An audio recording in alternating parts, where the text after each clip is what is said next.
I must hurry. So little time.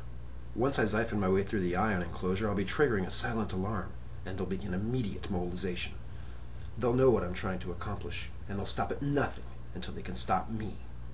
Why are these dissident radicals so determined to defy planetary law? Don't they realize the enclosure is for their protection too? Will arrive momentarily, sir. Alien contamination is the greatest potential threat jeopardizing our race, yet these fools still persist in their misguided attempts to expose themselves, endangering us all. Report, Year 8. We have completed repairs on this rift within the gyral, sir. Regretfully, the intruder is beyond the range of our mobile weaponry.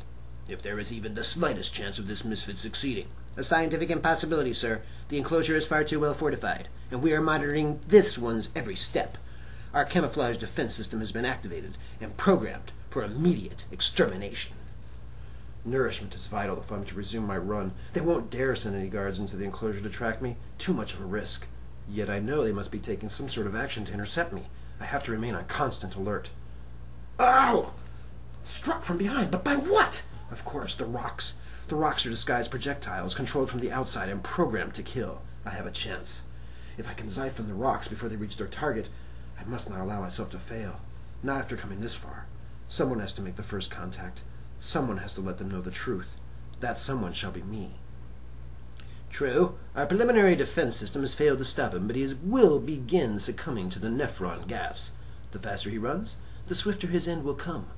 Yes, the gas. None of them ever survive the gas. Do these extremists truly believe we would allow any individual to undermine an operation so vast and crucial to our very survival? Constructing the ion enclosures was difficult enough, but the real challenge came when we had to transmit telepathic control waves the entire distance to the contaminator's planet.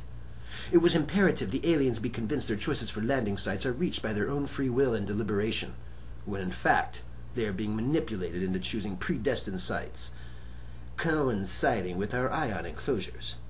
The prospect of contact with such an inferior species could only prove detrimental to our way of existence. Such was the decision reached by the Ultimate Council, and we shall abide by it. We have thrived and prospered for uncounted Nailu without interference from their kind, as we shall continue to thrive, alone. At last! That must be them. Perhaps their instruments have already made visual contact with... Whoa, something's wrong. My weapon and I are starting to disintegrate. I cannot be thwarted now that I'm so close. So close. Rocks. All the cameras are picking up as rocks. Close. If you ask me, it looks a lot like the moon. I, for one, am sorely disappointed. All I see is one dead planet. And what'd you expect, Ted? A family of bug-eyed Martians waving at our camera?